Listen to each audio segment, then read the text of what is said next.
guys, welcome to Better Bachelor. This is Joker with a face for radio and a voice for print. Before we get started tonight, I do have a little bit of an article that I'm going to read from about people that are stuck being together since you can't go out in public. And I did a video on how the divorce inquiries have gone much higher. But this one's kind of fun because it's basically talking about couples that are stuck together are too stressed to fool around. Now, interestingly enough, it's not the guys that are too stressed. It's the women that are too stressed. And I'm not going to read down through it. I just wanted you to see here that it says it's just hard to get in the mood. Couples who are stuck together say they are having less bedroom fun than ever before, with many blaming anxiety and kids being home all the time. I'll leave the link down below for you guys if you want to read through it, but it doesn't really, I'm a guy. I've never really had too much, I've been tired after a long shift or working a lot of hours, but even then, I can still put up forth a B effort, at least. I've never been one to be like, I'm just really not in the mood. But it's interesting that that it's not working out so well. So, as I've said many times before, I still think it's best to be alone. I get to do what I want, when I want, how I want, and I don't have anybody to have to worry about. Here, you still have to put up with all the normal rigors of family, but you're not even getting any benefit out of it as far as a little bit of fun. So I'll put this story down below. But tonight I want to talk about, when you look at the long lists of divorces, and I'll pull up some of a list here of the most expensive divorces of all time, inevitably, it 99.9% of time goes from the guy to the woman. And women have always said, hey, if she's with him through the beginning and through the tough times when he didn't have anything, and she took care of the household and he went out and made the money for the family, it should be evenly split. And, there's a point where you say yes, but should you be splitting billions of dollars like you see Jeff Bezos and Amazon do? Is there a cutoff point where you say, okay, enough's enough? Let me just read through some of these most expensive ones of all time. Now, they put the person that pays at the beginning. Number one, Jeff and Mackenzie Bezos, $36 billion. And then they go down through, and it's several billions and millions of dollars, all the way down to number 25, Madonna and Guy Ritchie. Now, her name is first, and so I did look this up, and she paid him $90 million. Other than that, and these are just mostly Hollywood ones, or ones out of California, but all of them are millions and millions and millions of dollars, and not all of them were an exceptionally long time.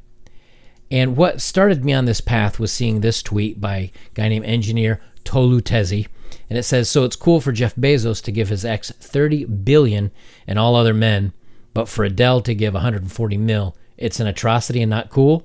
So now that the tables have turned, y'all are mad, I see. Get that bag, King.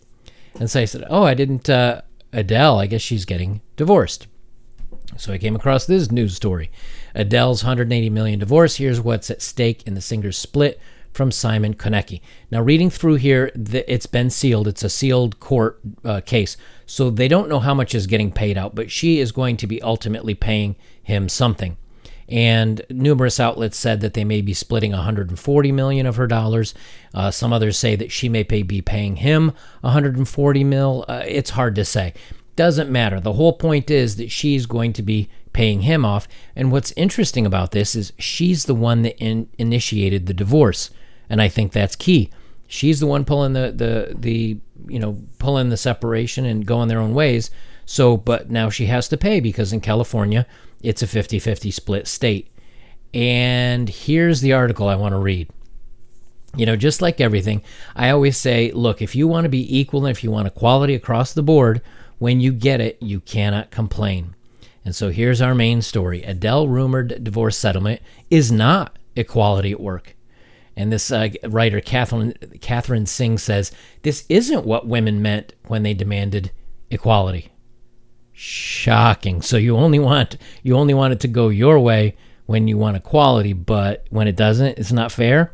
So let's read this story. And I the reason why I go into these, I don't care about Adele. I like a couple of her songs, but mostly it's too mopey and sad for me. But the whole point is, even if you don't like Adele, the whole point is you got to call out the two-way street. You got to call out the hypocrisy. So if it's, and as a matter of fact, in this article, she even references Jeff Bezos. So let's read down through here and you'll see what I'm talking about. She says, it's rarely a great day to be on the internet if you're a woman. Okay. You can solve that by hitting the power button. But yes, the whole world, even on the internet, is against you. Right. Okay. But right now is an especially bad time to be a lady online, because it turns out that in a global bug outbreak, not only are people spending more time on the garbage fire that is Twitter, which I agree it is a garbage fire, but some of their opinions are getting increasingly more problematic. Problematic. Opinions problematic. Could that mean they don't agree with you and so they're problematic? Right. On April 6, a Los Angeles court granted singer Adele's request to keep the details of her divorce from ex-husband Simon Konecki sealed. The British songstress and her former beau were married for 2 years before splitting. The couple share a 7-year-old son named Angelo. Now, here's the thing. Number one, there is a child involved. Number two, they have a 7-year-old, so they've been together. They've been together for more than those magic 7 years. In California, I believe, if you cohabitate with somebody or live with them for X amount of time, you're considered to be a partner or a couple, and then a marriage on top of that. They're not just looking at the 2 years, they're looking at your total sum of time that you've been together if you're at the same address. Seeing that they have a 7-year-old son together and then eventually got married, I would bet they live together. So that even though she goes on to talk about they've only been married for 2 years, truth is they may have been together for more. I didn't look all into it because I don't care that badly about Adele's life, but it sounds like at least they might have been together for 7, 8, whatever years. While the actual facts of her divorce remain private, as they should, rumors started swirling almost immediately that the singer has been ordered to pay her ex $140 million of her reported net $190 million net worth. Let's see. The judge reportedly rules for Adele to pay her ex-husband for 3 years over $140 million in nasty divorce settlement. Why is it nasty? Because she has to pay? Or was he upset about it? They don't really go on to tell about that. If that's the criteria for nasty, I know a lot of guys, they had to write some nasty big checks. It's important to emphasize that none of this has been confirmed, and while the speculation around the terms of their separation might potentially be misinterpreting the fact of the $140 million they're splitting, it could be less, blah, blah, blah. Regardless of whether or not this exact number is what Konecki would receive in California, where Adele officially filed for divorce, spouses are entitled to half. There you go. Of their partner's income and assets during the period they were married and living together, I believe, if I remember correctly. According to an April 2019 article by Cosmo, in 1 year alone, thanks in part to her wildly successful world tour, her net worth jumped from 69 to 182. Okay, well, there's 120 mil right there in 1 year, and he was with her. So that counts, just like it would count if the guy was the one that makes the money. Wah, wah. So our girl Adele has earned some loot, and it would be nice if she could keep it, or at least not be forced to give more than half of it to her ex. Boy, how many times has fellas said the same thing? Every NFL player, NBA player, every musician. Just look up the top most expensive 100 divorces. I think like 97% of them are men, and every one of them has to write a big old check. You're going to tell me that one single child needs $30,000 in child support a month? No. But to be honest, regardless of the details, blah, blah, blah, let's see. The most egregious part of this whole debacle has been the online response. Some men online are pretty stoked at the prospect of Adele handing $140 million to Konecki, tweeting that Konecki deserves a large amount of money. Even more specifically, a whole lot of them seeming perplexed, arguing that isn't this equality, even when it comes to divorce settlements? What woman, and specifically girl power, wanted? Why, yes, it is. And that's really why the men online were cheering. I read through some of the tweets about it. And yes, they're pretty much like, this is what you wanted. She makes more than him. They were married, getting divorced in California. It's been like this against guys forever. Welcome to the club of equality.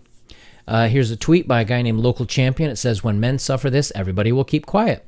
Now Adele has to pay $140 million to her ex-husband, and girl power activists want to talk. Yes, dears. This is what real equality looks like. It's not all rainbows and unicorns. Deal with it. And sorry, gents, but the answer is no, and for several reasons. Oh, what powerful argument could you have that means that a woman should not pay when a guy should? Let's hear her arguments.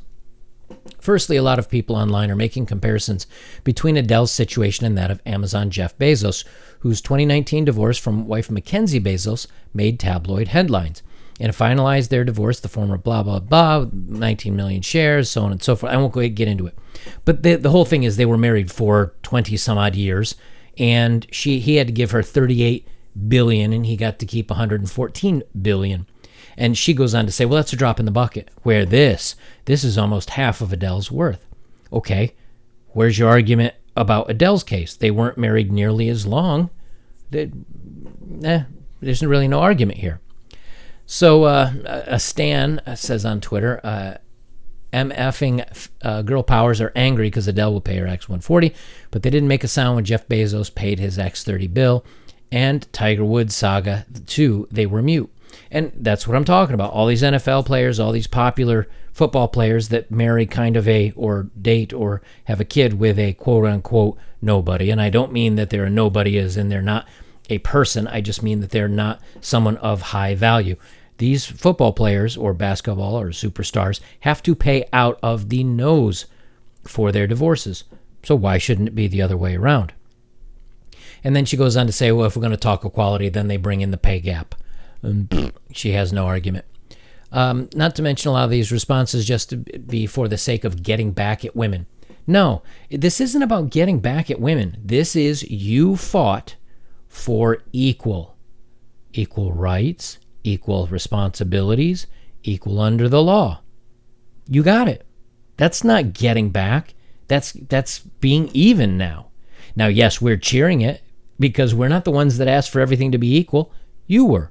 We're not the ones that are putting down women constantly. You put down men constantly. So yeah, when someone gets kind of a little bit quote unquote even by getting their half, when she filed and she's the one that makes all the money, guys are going to kind of cheer for that. Of course they are. Also, to be quite honest, don't you think women have already had to put up with enough crap as an entire gender without Adele having to fork over 2/3 of her hard-earned fortune as a way to appease men saying, you asked for equality, here it is. From Catherine of Aragon being cast out by her wayward husband to women in the U.S. having to fight for their right to choose, we've put up with endless amounts of BS. Can we and Adele not have one nice things? Nope, you can't. You cannot. Why? Because you wanted equality. You wanted parity. You wanted a level playing field. And now you get it. You're not allowed to complain. And I did a video about this, I don't know how many ago, where women in the UK and now in the US, they wanted to push so hard for making more money and being able to make equal to men. And they are. And they're graduating college at a 60% to men's 40% rate. So they're getting a lot of the higher positions. And now they're unhappy about it because they can't find a man that earns more than they do and that is higher on the ladder rung than they are to marry. So they end up settling down in some cases. And I don't mean down as in he's a lesser man. I mean settling down in his income or his formal education, which by no means is a man's worth dedicated by his formal education. If anything, I think you become dumber for going to college, but that's just me. But what's happening because of that is now they're applying the same laws and they're looking and they're saying, well, the woman makes more and her value is this, and they're going their separate ways, and she filed on him and he's dependent and he's used to living the lifestyle that he's accustomed to, using those same words against women as they used against men for decades, and the judge is going, money for him, slamming the gavel, and women are going, oh, this isn't fair. Welcome to the party. Again, you can't complain if what you ask for comes true and what you ask for is given to you. You have no right to turn around and complain when it happens. If you want to be equal, you're going to be equal, and it needs to be equal under the eyes of society and under the eyes of the law. And here in this case, it was. Now, is she really going to give away more than she actually earned? No. But if you're worth $5 million and then you get married and then you earn $100 million in 1 year, your total net worth is $105 million. And if you have to give away $50 million of that, Well, yeah, that's half, and you may say that's not fair, but that's how it's gone against guys for a very long time. It's what you earn when you're together, and she hit a couple big albums while they were together, and he's going to get half or maybe a little bit more, and who knows, it depends on who has the custody of the kid. Maybe he got custody, in which case she's going to have to pay more. Time will tell, but the whole point of this whole video is you reap what you sow. You got what you asked for. Welcome to the party. You are now equal. Guys, if you'd like to support my work, links are below. If you want to support me, the best way you can do it is like, comment, share, and go check out some of my older videos. And as always, if you want to donate directly to me, PayPal is below. Any funds you give directly to me this month are going to a group of doctors that are making long-term reusable equipment for fighting the bug, which is masks, face shields, and other equipment, and this stuff can be reused. So once they make it, it can be sterilized and reused. I'll put the link to that Facebook if you'd like to donate directly. I will leave the link below, or if you'd like to read about it and then give it to me, I will give it to them. Every penny you guys give me this month is going over to that until they hit their goal of $10,000. Guys, I will leave it there. This has been our Bachelor. I'm Joker, and remember, you asked for it, you got it. Now it's not fair that you complain.